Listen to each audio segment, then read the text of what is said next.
Hey everyone, I hope you're doing well and staying safe during this time. If you're new here, welcome to the channel. Like I said, thank you so much for checking me out. If you haven't done so, please make sure to hit that subscribe button just right below the video. Cool, thank you so much. I really do appreciate it. And if you're returning, welcome back. Thanks again for your support. I truly do appreciate having you here. Ripple exec state list of demands to end XRP lawsuit. The ending of the lawsuit is perhaps soon. Maybe a few months from now. Look at these two dates, guys, which is very interesting. Discovery to April 15th, 2022, and the deadline for the joint proposed scheduling order to April 22, 2022. Seems like it's following the timeline. Should we say the Riddler timeline, right? Look at this, guys. XRP is not a security for regulators in the UK, Japan, Singapore. Now, this is how we know this whole facade case is just BS at the end of the day. Exactly right here, guys. The DOJ and FinCEN determined that XRP is lawfully used and traded in the marketplace as a virtual currency due to its functions as a store of value. Isn't that interesting? Seems like the better Bitcoin to me, guys. Look at this. The SEC and the court were also reminded that securities regulators in the United Kingdom, Japan, and Singapore have likewise concluded that XRP is a virtual currency not subject to securities regulation. As the UK Treasury stated recently, widely known crypto assets such as Bitcoin, Ether, and XRP are not securities, again, but exchange tokens that are primarily used as a means of exchange. It's the exact reason why the SEC actors got the call to delay the case at the end of the day, right? But why? Why are they delaying it? In my humble opinion, it's because of they're waiting for regulations for Bitcoin and Ethereum, right? But we do see here from JP Morgan, migrating to ISO 222. Could it be possibly for these several reasons right here?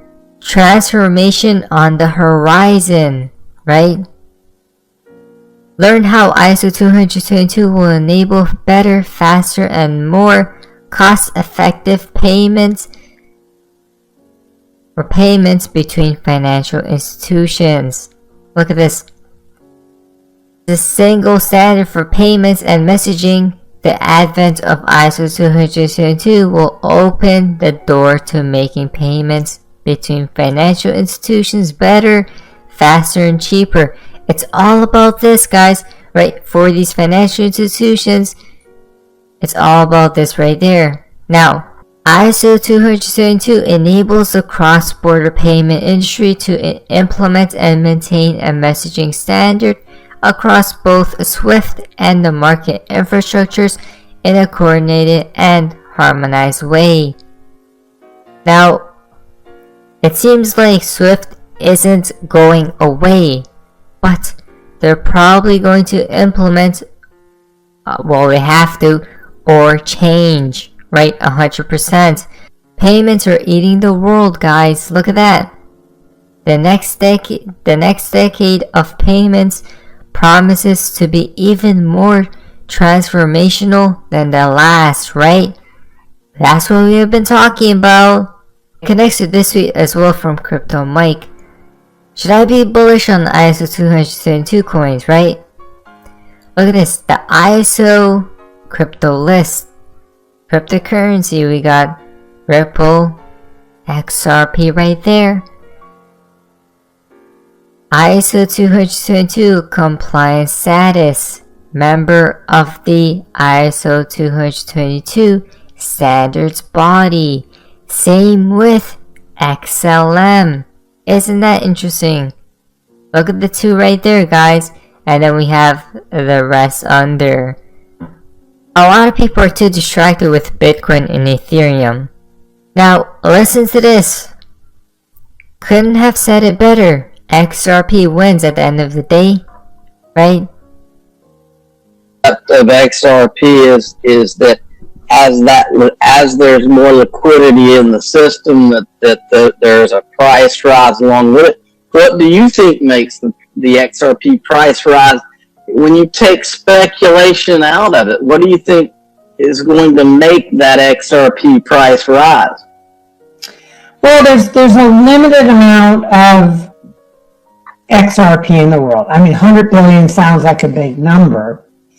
But look, what is XRP competing with? Right now in the correspondent banking system, banks have to deposit money, nostro, vostro, all around the world. So there's pots of liquidity so that things can move from one silo to another. The way that all works is with pre-funded liquidity. And all that pre-funded liquidity happens in all the different fiat currencies of the world.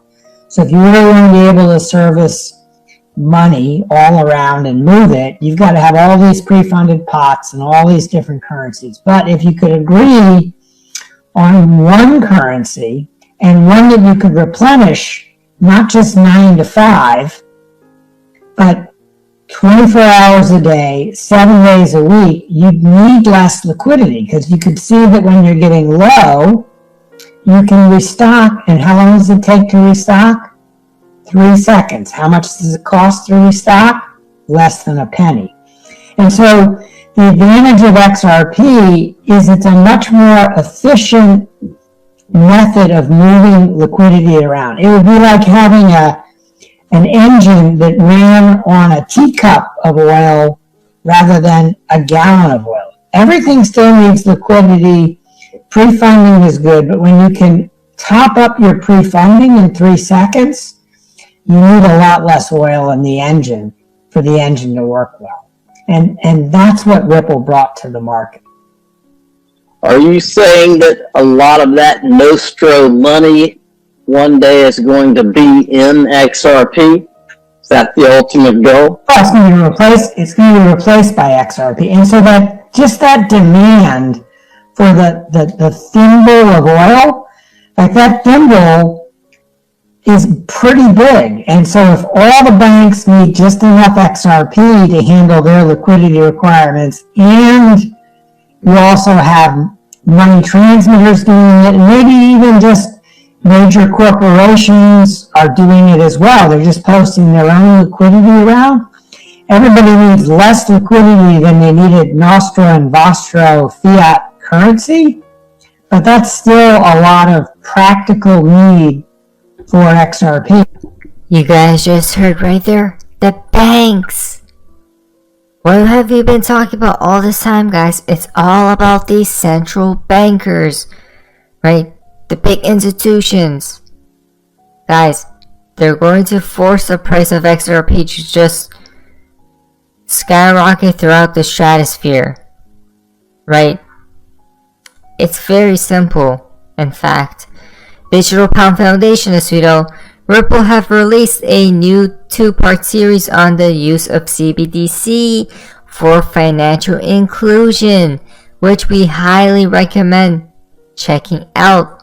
Again, all these use cases, all the utilities we see right here. CBDCs, from the hype to the how of making financial inclusion a reality, part 1. Everyone seems to be getting into these CBDCs, guys, right? Efficient and cost-effective cross-border remittances. Many countries around the world are making strides towards improving what have historically been inefficient and expensive cross-border payments. One example is the Kingdom of Bhutan and its central bank, the Royal Monetary Authority, as remittances are an important component of their economy. The country is now turning to a CBDC solution to lower the cost and time involved in making these payments. They are taking a truly digital-first approach.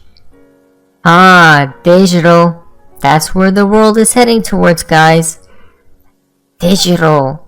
Right?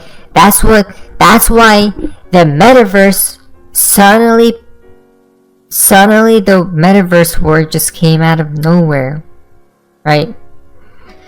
The metaverse probably ties in with the universal basic income, the UBI, guys, right?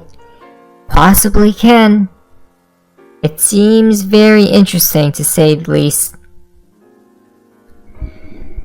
Now, access to peer-to-peer loans as well, ability to establish credit history.